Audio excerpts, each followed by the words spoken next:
This is XN Anderson. Welcome today to the Principal Podcast. I'm absolutely excited to have Tyler Todt with me today. Tyler is a rock star. I mean, I don't know how else to say it. He's a Christ follower. He's a husband. He's a number one dad. He's just got wonderful, great. I first found Tyler on X, and he has some of the best content out there for dads, for people who are looking to have a good life, for people who are looking to stay fit. And I'm so grateful that he's been willing to be on the podcast. Tyler, thank you for joining us today. Brother, it's an honor to be here, man. I was super fired up for this one. I'll be honest, I'm in a season where I've said no to like probably 100 podcasts in a row because it's summer break, the kids are here, and when you invited me on, I'm like, you got that kind of energy too. So I was real fired up to come on here and chat with you, man. So humbled and honored to be on, man. Thanks. Well, thank you. It's an honor to have you on here. So one of the things that you and I are aligned on is this kind of mission that we need to have good dads. And Right. tell me your thoughts on that.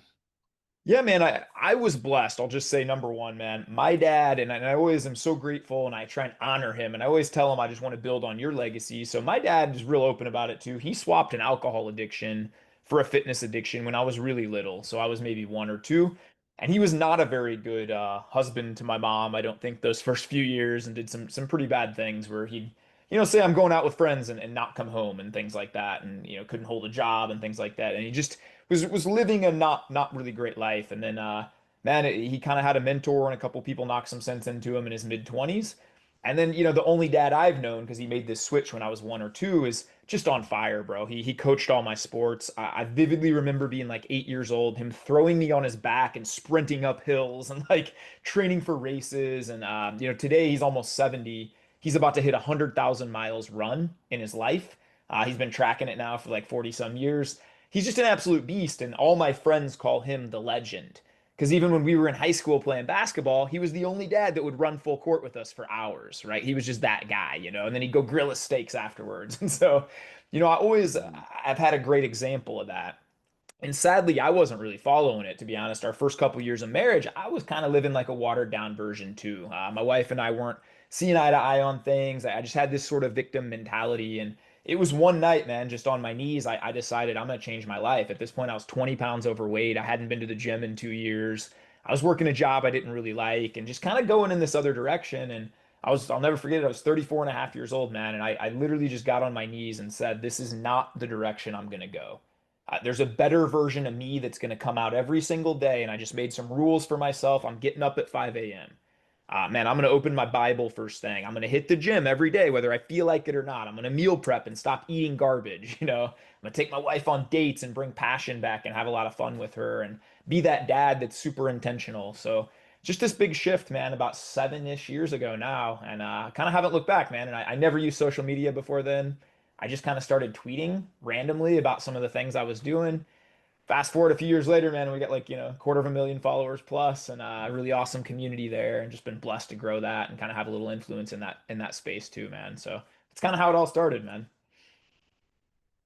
That's awesome. To see and to hear you say, hey, you just got on your knees and said, hey, we're going to make some changes and then make commitments to yourself. They say one of the biggest things you can do is just make these little commitments to yourself, like getting up at 5, going to the gym, whether or not you feel like it or not.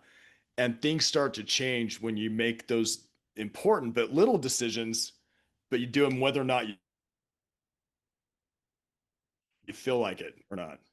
Absolutely, man. And I think that's the big misconception. And maybe somebody watching this today that's thinking, I'm stuck and it's just too much or it's too big. Man, most of us don't have a Moses burning bush moment, right?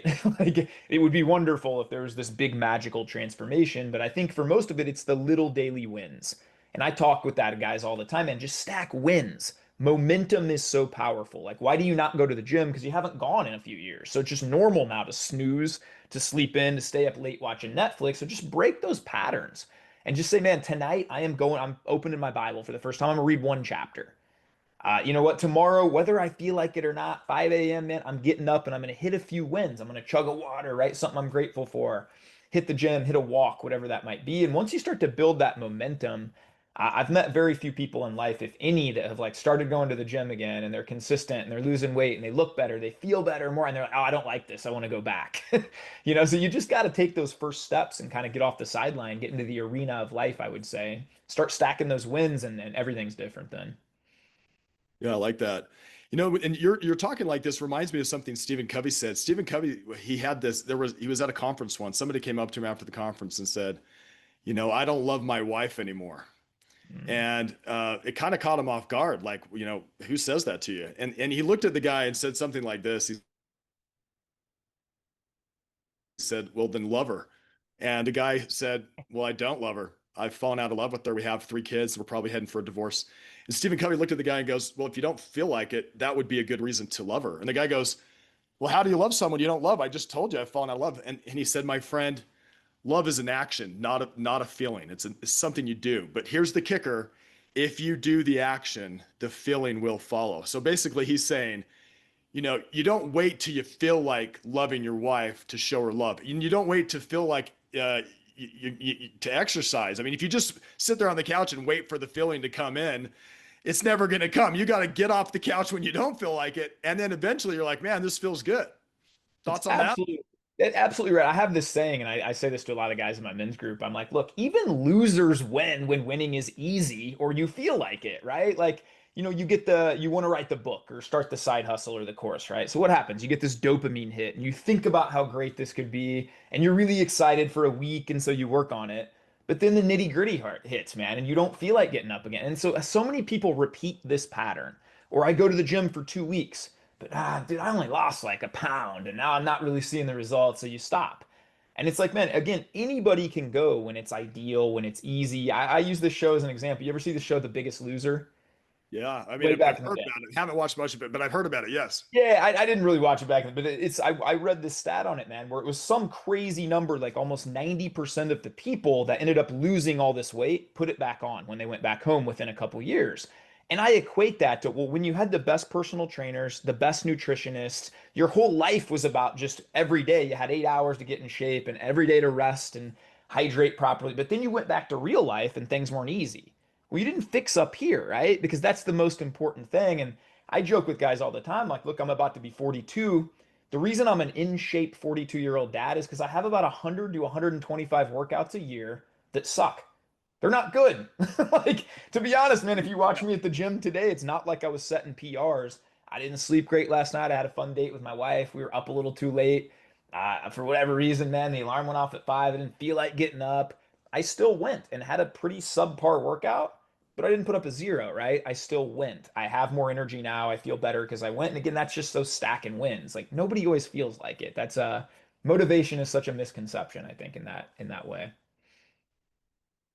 Let me tell you this. So you're one of these great fitness guys who knows how to stay fit, 42, fit as can be, have some great content on X and other channels, I'm sure. Um, but would you agree that it affects every area of life? So if I can stay fit, it also affects my marriage. It also affects my employment because I'm keeping these little commitments to myself to have, to have workouts that aren't that great, but in the long run, they're really pushing the needle forward. Would you agree that it affects every area of life to stay fit? 100%. I would say this. Look, I worked a corporate job for 6.5 years. I wasn't super passionate about it, to be honest. I was a bank manager. I kept getting promoted and promoted. I didn't know a lot of the like policy and the nitty gritty, but dude, I was a really in shape guy. I think, what does that say about you? Number one, you're really disciplined. You can delay gratification. You're reliable. You're consistent. So all these areas spill over into every other area of life, right? And then I would also argue that, like, look, this isn't popular to say, this will offend some people. I don't think you can be a great dad and leader of your home if you're obese. Now, you don't need to have an 8 pack, you don't need to deadlift 600 pounds or be on it, but you do need to set an example for your children because if we're really honest, every dad out there would say, I hope someday that my kids are healthy. Because what does that mean, man? That means more confidence, less chance of disease, less, like, oh, you're going to live longer, you're going to have more energy. We would all want our children to have these things. Well, far more is caught than is taught, right? Like, I give the example now, I'm in shape partly because my dad changed his life when he was in his 20s. What if my dad didn't? And I just witnessed my dad drinking alcohol and sitting on the couch every night and watching TV. Do you think I'd be the way I am right now? And then how would my kids right now are very in shape? My daughter at 9 years old did a 70,000 steps in a day challenge with me. So she walked 70,000 steps at 9 years old. Why does she do that? Like she sees me doing stuff like that, right?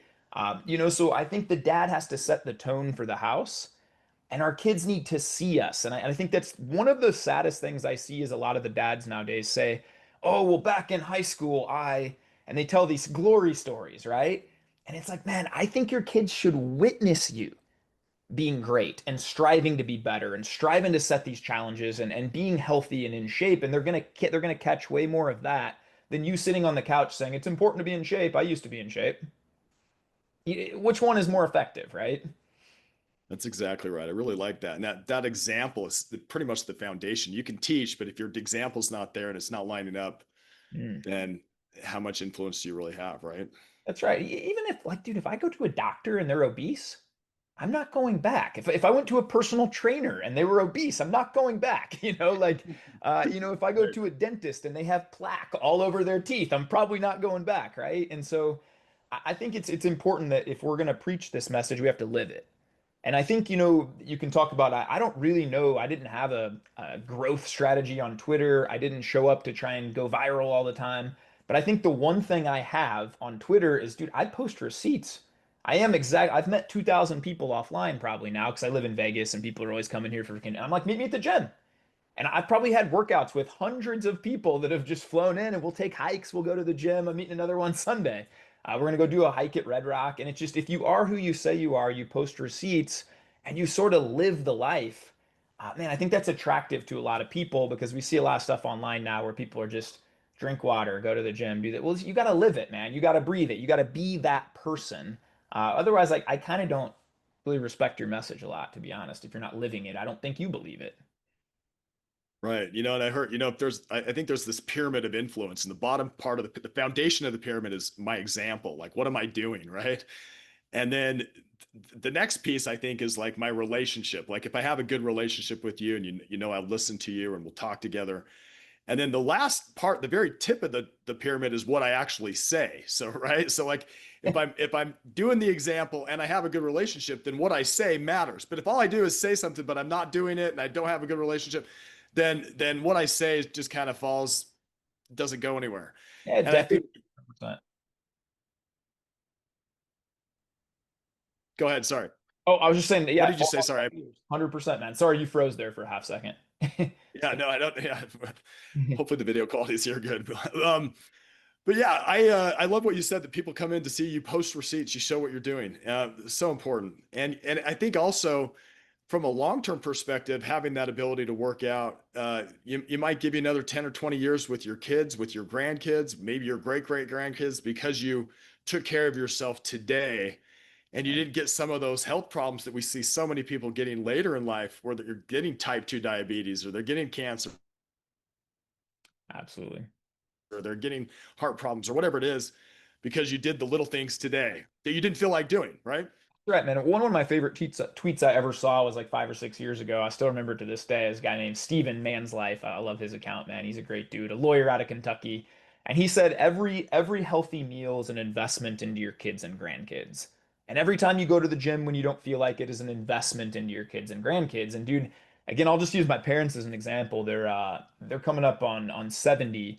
And dude, they're flying out here in a few weeks. They'll go hiking with my kids. They'll get on the floor and wrestle with them. My parents every single day wake up and they go to the gym and then they take a walk or a bike ride together. They eat very healthy, and I see my dad's told me, some of his peers that have actually kind of made fun of him a little bit throughout the years. Like, what are you going running for again? This or that. They haven't aged as well, man, and some of them are very restricted in what they can do. And then you talk about, nothing's guaranteed, right? Like we could go out and get hit by a car today, but why not tip the odds in your favor? And say like, look, man, every study is going to show you if you're healthier, you're going to live longer. So why not tip the odds in your favor? And if you do really love your family the way that every guy is probably going to say I do, I would push back a little bit if you are obese and not living in a certain way. Because, man, if you want to be around them and you want to influence them the way you can, again, you have to live that message. I love that. I love that. A lot of the viewers here on our, and the listeners to our podcast here know that passionate about helping dads. And one of the things that we're seeing in our country and our civilization, Tyler, is this breakdown of the family. So what's happening is families are breaking apart.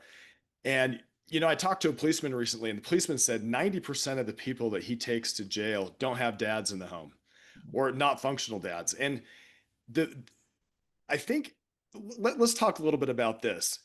A wise man said something like this: if we don't fix marriages and families, everything else we do will be like straightening deck chairs on the Titanic. In other words, some people think, well, the government can fix it because we can get more of this social program or that social program, or this politician will save us or that politician will save us. But the truth is, if our families are rotting, if they're breaking apart, that very fabric of society is not there. And one of the reasons that I wanted you to have your awesome voice here on our podcast, Tyler, was because you stand for good marriages, you stand for good families, you stand for being a good example as a dad. I'd like to hear your thoughts on how important dads are to our nation, to our society, or what your thoughts are on what I've just said. Yeah, I think every statistic across the board would prove exactly what you just said. Due to, your graduation rates, your college rates, your earned income rates throughout your life, keeping kids out of jail or the system or whatever. If a dad is present, there's literally like every stat. You can't find one stat where they say toxic masculinity or whatever, right? That's just the opposite. The presence of masculinity makes everything better. So, I always tell dads and everybody who will listen, if you really want to change the world, really want to do the best thing you can for humanity, it's love your wife, let your kids see that every day, and be that strong guy that's leading your family. That's literally the best thing you can do to change the world. I think a big problem with this, and a lot of guys don't want to talk about this today, but a lot of the strong male voices we have out there don't preach this. There's, people that are saying you should have 4 and 5 wives or shouldn't even marry them. You should just have a bunch of children with people and go around and party and do your thing. And I just think, man, I don't know. I've gotten a chance to do some pretty cool things in my life. I'll just say this. I was a professional poker player in my 20s and lived a pretty fast life in Vegas and nightclubs and parties and DJs and all the crazy things, right? And gotten to do some cool things. There's nothing better for me than just, dude, reading a book to my children at night and having your kid hug you and be like, I love you, daddy. Hey, thanks, daddy, for this. Dude, it doesn't even come close. And so, when you're talking about how do you be fulfilled as a guy, dude, there's nothing better than leading a home, than having your wife like look at you and say, I trust you, I respect you. And me and my wife are coming up on 11 years of marriage, and man, it's we have a date tonight. We go on dates 3 times a week. We have a sitter come in. Our kids know that.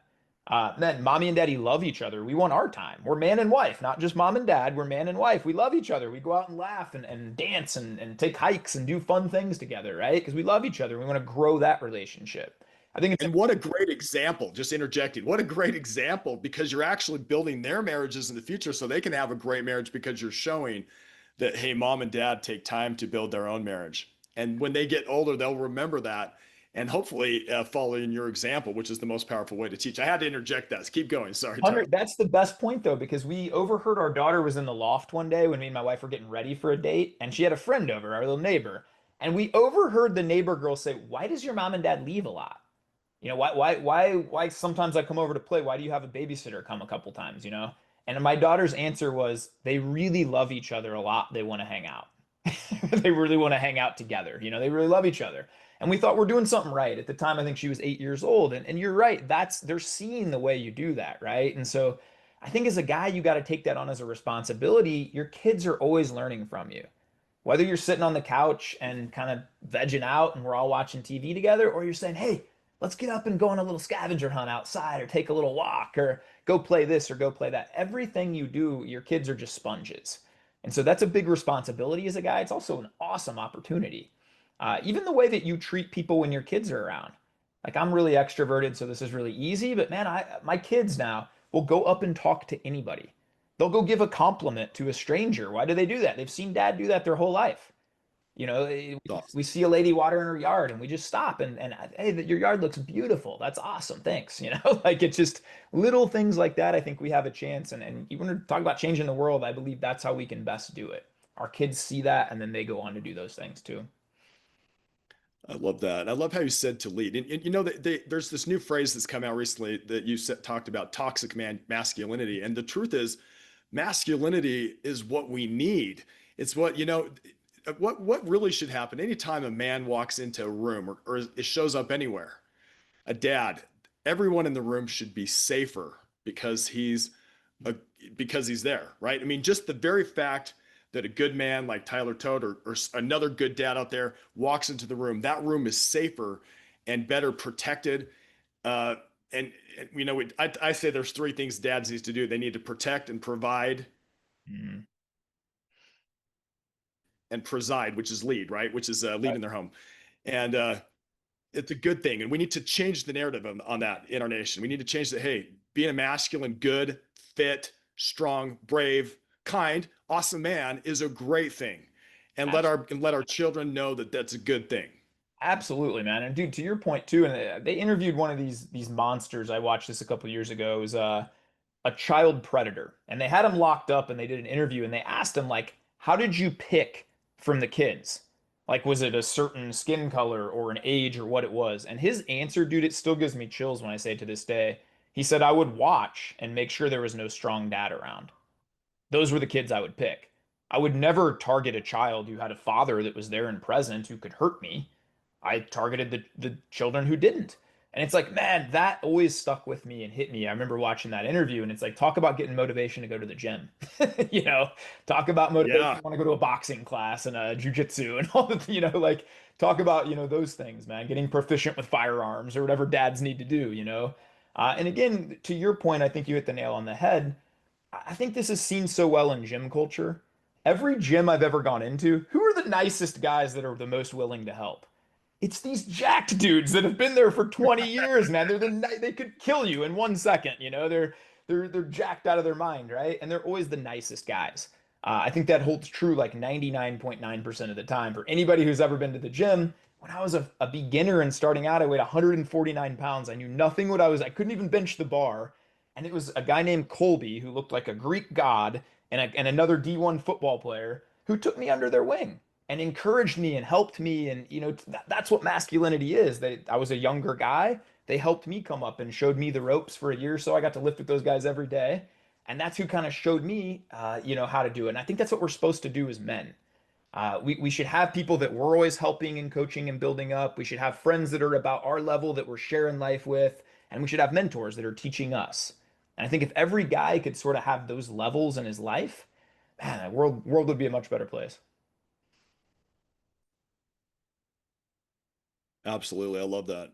And you're doing your part to change the narrative on this. The good, strong, awesome, good men are needed. I had somebody from another organization on my podcast just in the last little while, and she had on her podcast, she had I guess it was Tucker Carlson on her podcast, and he Well, was he was saying, "Where are the men? Like, where are they? We need big, mm, strong, good men, something like that, to step up and protect our kids." And so, I saw that post that you had on X about, being some, the predators actually will target kids who don't have big, strong dads there to protect them. And mm, so, gosh, for any of you men out there who are wondering whether you need to be a part of your kid's life, be a part of your kid's life. Our nation needs you. Our civilization needs you. yep. We need a movement now, and I think you're on the same movement here, Tyler. We need a movement to have dads know that they are needed, that their masculinity is awesome, to be strong and fit and protectors and leaders and lead our children and our families and our nation to good things. Absolutely, man. The narrative for too long, like, look, can you name like one super fit, the dad that you just described? Can you name one of those dads on TV in the last couple decades? It's like Homer Simpson, Hank Hill, Married with Children, Al Bundy. It's like these are the dads that are, oh, it's just that they're checked out. The wife runs the show. King of Queens, she bosses him around all the time. He's just kind of emasculated and, just does his job and he's kind of more the ATM than the leader. That's what's kind of been preached down to us for a while. And I think we need to just take that narrative back. It's nonsense. Like it's We really nonsense. absolutely need to take that. It is nonsense. We absolutely need to take that back. And that's why it's so good to have guys like you who are taking the narrative back. Right And back at you, my man. We need men who can say, "Hey, you know what? I'm going to lead my family. We're going to do some good things. We're going to learn to be brave. We're going to have devotionals. We're going to lead spiritually in our home. We're going to lead physically in our home. We're going to lead emotionally and mentally. That's right. Teach our kids things and act as the CEOs of our children's education. It's not we're just going to leave it to our wife or leave it to the government or leave it to some other third party. Like now, as a CEO, you can still outsource. You can say, "Hey, I do want my kids to go to a particular school," but it might not be the public school. Maybe you could say, "Hey, we're going to go to a different school because I don't feel good about that," or "We're going to get a charter school or a private school, or we're going to homeschool." But you're going to step up and lead and say, "You know, my children's education, the buck stops with me." Mhm. And one of the best things I can do is what you talked about, which is be an example. Right. And I love that you're modeling that. Yeah, amen, man. I always say we need probably two things now more in society than ever for men, and that's truth and courage. So we have to it's okay to speak truth. Not everything is gray. There are things that are just evil and wrong, and we need to call them out as men and stand against those. And sometimes that takes courage. I mean, there's no bigger example for me. If COVID didn't change the way you view things, I don't know where you've been, right? Like, I'll never forget them trying to make my children wear face diapers and not talk to each other and not play at parks. And I see this going on a few years ago, and this is how I kind of blew up a little on Twitter early because I would videotape myself walking with my kids down to the park and we would all tear the tape down. They had caution tape. Do not enter around our park. It's open air in the sun and they told us we couldn't play. And I just remember sitting my kids down and my daughter was like 7 and I'm like, we don't follow that. We don't do that. If other people want to be sheep and listen to that, that's we're going to play outside. We're human beings. We're free, sovereign human beings made in the image of God, and we play outside. So we would every day go to the tape and rip down the caution tape. And I can't tell you how many times, even being at a store, and like a guy would see me without a mask, and he'd be like, "Dude, yeah, man," and he'd rip his off, And it just, I don't know. I remember going to the gym early on, and they told me I had to wear a mask in the gym. And I said, "Hey, brother, I respect where you're coming from. I'm not going to wear a mask. I'm going to go lift weights. If you need to call the cops or do whatever you need to do, that's fine. I'm a free human being. I'll make my choices. You make yours." And it's just like having some truth and some courage to see there's right and wrong. Like, look, Absolutely. if a preacher went to a public school and tried to talk about Jesus, they'd probably have him arrested. But in some of these same places, they're sending drag queens and nobody says anything. You're telling me all the dads are okay with that? Like, it's time to go show up and say something and call this nonsense out. And like, we can't be passive anymore. And that was one of I think your third point was to preside and be a leader. And there's too much passivity among men. And it doesn't mean we need to be jerks. We can be kind about things, but there is right and wrong, and there is a time to stand up. And I think we're far past that point in our society. Yeah, it is time now. It was time before, but it is now time more than ever for men to step up and say, "You know what? That's not happening in my school." And if Amen. you want to, and here's the truth, the government does not own our children. Like, and you made a point about that. There are people out there, there are schools out there that say, "We can keep secrets from you. We can have your kid be involved in all these really morally questionable things. And if you try to step in, uh, we'll accuse you of being abusive." I've got to tell you, dads, right now, it is time for every dad hearing this to be brave, like Tyler's saying, to step up and say, "We are the protectors of our children." So, Tyler, I'm so grateful you're saying that. There's stuff that's just plain wrong. It's not gray. It's just plain black and white in some situations, right? That's right, man. And we have to call it out. And I think, it's like that domino effect. It's my favorite video ever on YouTube is this music festival where one guy goes by himself and he just starts dancing crazy. And everybody's kind of looking at him. I don't know if it's like Sasquatch Music Festival. It's like 16 years ago. And for a minute, everybody's looking crazy at him. Like, what are you doing? And then the next guy goes and he starts dancing. They start having a great time. And everybody's still kind of and then the third, and then the fourth. And 2, 3 minutes later, there's 10,000 people dancing, having the greatest time of their life because this one guy had the courage to go first and just let loose. And I think sometimes you got to be that point, right? Like you got to be the dad that says, "Hey, I'll go in and volunteer at school."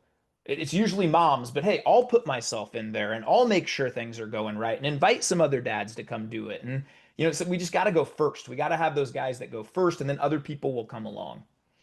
So grateful there's dads like you, Tyler, who are helping this movement along, saying, let's start dancing, so to speak, figuratively, so that we can get the rest of the dads going. It's time. It's time right now. You know, Winston Churchill said something like this. He said, "Oh, you've got enemies? Well, that's good because you stood up for something for once in your life, right? I mean, it's okay to stand up, and maybe people don't like you. That's okay, and we need to be that example anyway." If everybody likes you, you're doing something wrong, man. The guy I follow that lived 2,000 years ago named Jesus, not everybody liked him. If you didn't know this, they nailed him to a cross, right? And so I do think, man, if everybody likes you, there's a problem in that.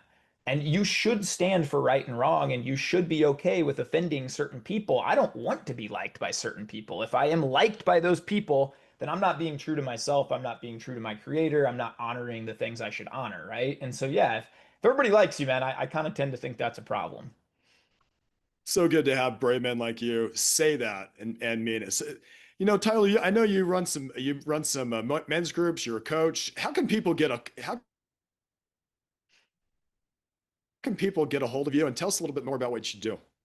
Yeah, so I kind of fell into this, man. Again, I was managing a bank and I started posting a lot of this stuff on Twitter back in the day. Now it's X, and just started building a following. And I had a couple of dads reach out and say, "Hey, man, can you coach me?"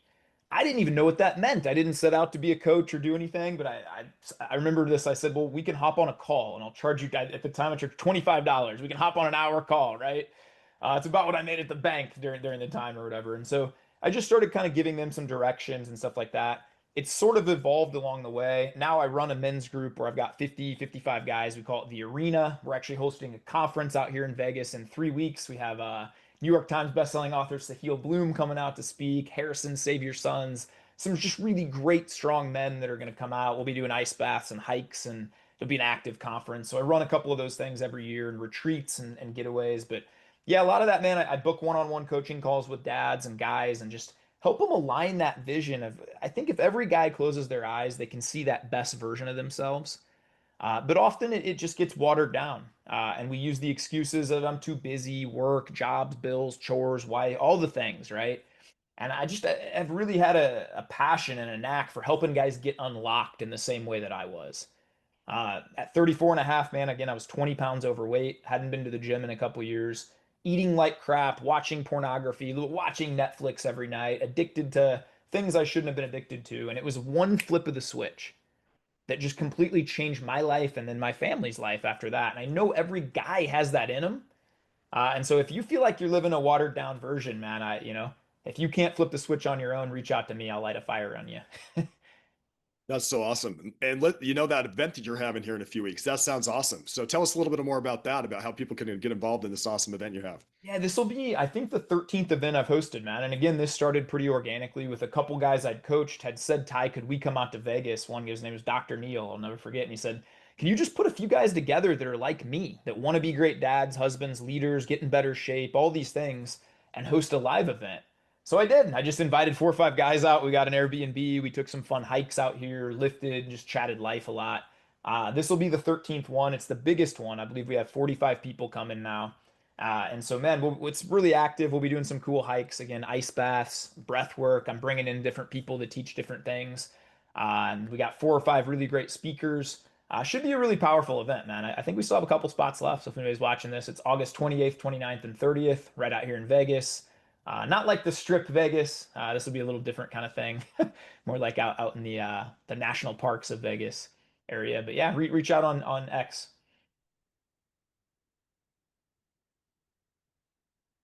Awesome. Awesome. Well, Tyler, is there one last thing you would leave with dads today? Any dads who are listening today, anything that you feel, hey, this is the one thing I want you to remember because you listen to the podcast today? Yeah, I think the biggest question I always get in my DMs from dads is just, how do I lead? Or how, my kids seem to ignore me. They're on iPhones too much, or I come home and the family's just kind of doing their own thing. How do I reset that? And I always say, man, just lead yourself first and invite without expectation. Just take a genuine interest in what everybody's like. I've invited my kids for walks before and they didn't come, and I still go take the walk. I invite my wife some nights when the kids go to bed. I'm like, "Hey, I'm gonna go up and do 5, 10 minutes of breath work and a devotional, read the Bible. You want to come?" Some nights she's like, "Man, I'm touched out. I just need 30 minutes to myself. No, I'm good." I don't then say, "Okay, well, she's not doing it, so I guess I'm not." I still go do the things myself. So lead yourself. And the best way I know how to lead yourself is surrendering to God and letting Him lead you. And then you can effectively lead yourself and then just keep inviting without expectation. You might ask your wife on a couple dates. You might try and go, we haven't been on dates in a while. And she, oh, we can't leave the kids, this or that. Just keep telling her, well, don't we want our kids to have this kind of marriage someday? Well, we need to model that. Just be super intentional, craft that vision for your life. And again, we all have that version of ourselves. It's the best version. Get it on paper. Write down that guy you're going to be. Write down a couple small changes that you're going to make every single day and then just walk it out. Again, have that integrity to yourself that you talked about earlier. I love that. Thanks for sharing that. Yeah. Well, Tyler Todt, thank you so much for being on the podcast today. We'll have the ways to connect with Tyler in the show notes for those of you who are driving or listening.